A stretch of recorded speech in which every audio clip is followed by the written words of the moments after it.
ये देखो स्टूडेंट्स, आपका पहले क्वेश्चन क्या दिया, limit x tends to 3x+4। Function मेरे को क्या दिया, x+4। हम इसको इस तरफ लिख सकते हैं उसके प्रॉपर्टी के हिसाब से, x टेंड्स टू 3x, ठीक है, plus limit x tends to 3 क्या लिख सकते हैं, 4 लिख सकते हैं। हम प्रॉपर्टी के हिसाब से इस तरफ से लिख सकते हैं। इसके बाद क्या, x के वैल्यू अगर मैं 3 पुट करूंगा तो आंसर क्या आ जाएगा, 3 आ जाएगा। फिर इसका आंसर, इधर तो x नहीं है, इस फंक्शन में x है क्या, x तो नहीं है, तो आंसर क्या, कांस्टेंट। एक कांस्टेंट की लिमिट एक कांस्टेंट ही होता है, ठीक है, एक कांस्टेंट की लिमिट एक कांस्टेंट ही होता है। 3+4, तो आंसर मेरा क्या आएगा, 7। बहुत ही सिंपल चीज है, ठीक है, बहुत सिंपल चीज है। यहाँ पे मैं लिमिट पुट करूंगा, देन सेकंड क्वेश्चन में लिमिट पुट करूंगा, तो that is equals to limit x tends to a, क्या रहेगा मेरा, 4x minus limit x tends to 1 रहेगा, दैट इज इक्वल टू, यहाँ पे मैं अगर तो लिमिट पुट करूंगा तो इसको मैं पुट करके लिख सकता हूँ 4 × 1, मतलब कि x की वैल्यू मैं 1 पुट करता हूँ, लिमिट की वैल्यू, माइनस इधर तो x नहीं है, आंसर में 1 लिख सकता हूँ, that is equal to 4 - 1 that is equal to 3। इसका मेरा लिमिट की वैल्यू क्या हुआ, 3 हुआ। देन थर्ड क्वेश्चन क्या बोला, इधर क्या, इधर भी वही सेम चीज, कोई भी डाउट नहीं रहेगा आपको मेरे हिसाब से। Limit x tends to 1, answer रहेगा 3। अलग अलग करके लिख दिया है, उसके प्रॉपर्टी के हिसाब से अलग अलग करके लिख दिया है, that is equal to √1 + 3, that is equal to, answer मेरा आएगा 4, ठीक है। ये मेरा देखो 1 2 3, ये मेरा सभी का एक लिमिट पॉइंट बेहतरीन तरीके से भापता है। ये मेरा आ गया लिमिट के आंसर, ठीक है। नेक्स्ट जाएंगे 4 नंबर, इधर क्या आएंगे, that is equal to limit x tends to 0, हम लिख सकते हैं x² plus limit x tends to 0 3, that is equal to limit x की वैल्यू क्या पुट करेंगे, इधर 0 पुट करेंगे, 0 का स्क्वायर प्लस 3, दैट मेरा आंसर क्या आएगा, 3 आएगा, 3 निकल के आएगा वो आंसर। इधर क्या आएगा, इधर देखो स्टूडेंट्स, ये मेरा एक किसका, एक कांस्टेंट है, ठीक है, x की वैल्यू अंदर नहीं है, फंक्शन में x की वैल्यू नहीं है, ठीक है।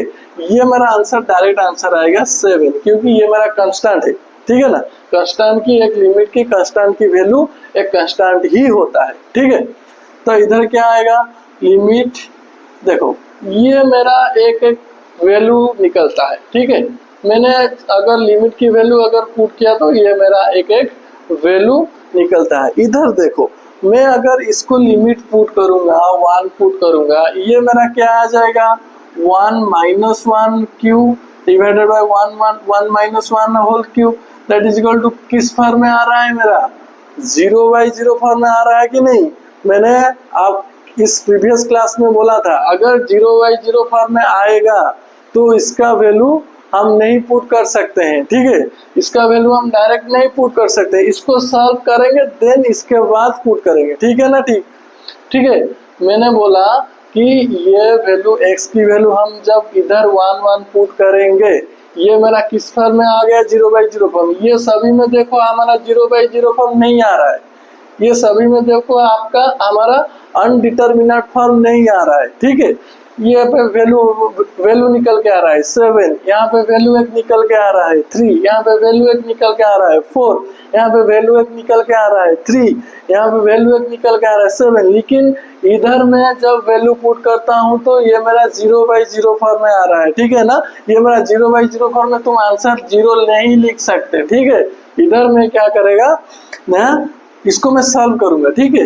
लिमिट x टेंड्स टू 1, देखो सॉल्व कैसे करूंगा, ये तो आपका दिख रहा है, ऊपर का वैल्यू नीचे का वैल्यू क्या है, इक्वल है, इक्वल है अगर तो आप डिवाइड कर सकते हैं, आंसर कितना होगा, 1 हो जाएगा, दैट यहाँ पे एक कांस्टेंट आ गया, ठीक है ना। लिमिट की वैल्यू का एक क्या आ गया, कांस्टेंट आ गया, कांस्टेंट की वैल्यू आप आंसर लिख सकते हैं 1, ठीक है। आई होप कि आप बेहतरीन तरीके से आप समझ सकते हैं, ठीक है। अच्छे, बहुत सिंपल चीज है, आप आराम से समझ जाएंगे, ठीक है। बस वेट करो, आप ये प्रॉब्लम आप नोट में कॉपी कर लो, बहुत अच्छा, बहुत सिंपल सा चैप्टर है, आप बहुत अच्छे तरीके से समझ जाएंगे, ठीक है। देखिए यहाँ पे 7 नंबर क्या बोला, ये मेरा क्या लिमिट x टेंड्स टू 3, ये मेरा अगर मैं लिमिट की वैल्यू पुट करूंगी तो क्या आ जाएगा, 3 का पावर कितना आ गया 27 आ जाएगा, -9 डिवाइडेड बाय कितना आ गया 3 - 3, ठीक है, ये मेरा आ गया कितना, अच्छा 18/0, ठीक है। हम इसको और किसी तरीके से सॉल्व कर सकते हैं क्या, इस फंक्शन को हम तो और किसी के तरीके से सॉल्व नहीं कर सकते।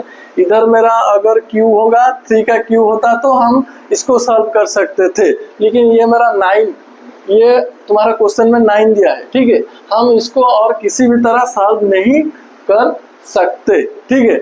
हम क्या करेंगे ना, ऊपर के लिमिट वैल्यू पुट करेंगे डिवाइड बाय नीचे की लिमिट वैल्यू पुट करेंगे, x tends to 3 x - 3 that is equal to, ये मेरा आंसर क्या आ जाएगा ना, क्या आ जाएगा 3 का cube -9 divided by 3 - 3 that is equal to 27 - 9 divided by 0 that is equal to 18/0। तो 18/0 मेरा क्या आ जाएगा, 0 आएगा, नहीं 0 नहीं आएगा, ये मेरा क्या आएगा इन्फिनिटी आएगा, 18/0 इन्फिनिटी आएगा, ठीक है।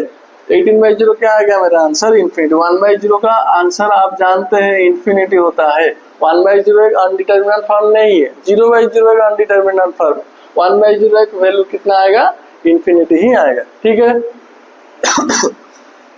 सॉरी 8 नंबर भी जैसी तरीके से हम कर सकते हैं, ये क्या बोला दैट इज इक्वल टू, हम इसको लिख सकते हैं लिमिट x टेंड्स टू 1, ऊपर की limit 3x + 2 divided by limit x tends to 1, नीचे की limit 2x + 3 that is equal to, मैंने अगर ऊपर में x का वैल्यू पुट करूंगा तो क्या आएगा 3 × 1 + 2 डिवाइड बाय नीचे में वैल्यू 1 का वैल्यू पुट करूंगा तो क्या आएगा 2 × 1 + 3 that is equal to 3 + 2 5 divided by 2 + 3 5 that is equal to, मेरा आंसर क्या आएगा 1 आ गया, ठीक है। ये मेरा लिमिट का वैल्यू 8 नंबर का 1 आ गया, ठीक है।